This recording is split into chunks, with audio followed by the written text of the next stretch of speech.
адамдар ойлоса керек, кандай энесиз, кандай жубайсыз үй бүлөдө? Илгери бир хан айткан экен да, мындай бүтүн эл менин каарыман коркот, этими көргөн аялым, бетими көргөн балдарым сүрдөбөйт депчи.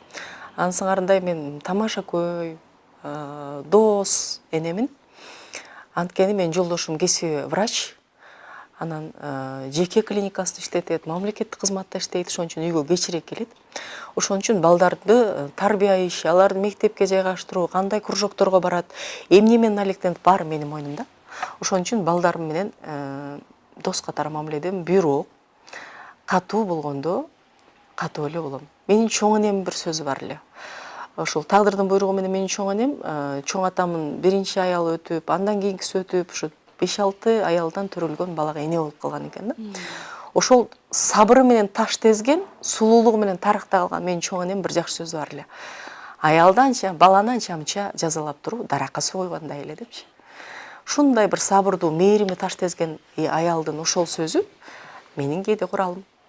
Андан кийинки негизги куралым атаң укпасын деген. Ушул куралым менен балдарым коркутам, анан атасы аны укса эчтеке деле болбосо керек. Анан биздин баарыбызды чечип ушундай бир күчкө ээ болгон апам коркуп атса, значит атам аябай катуу кабыл алат болуш керек деген нерсени колдоном. Баягы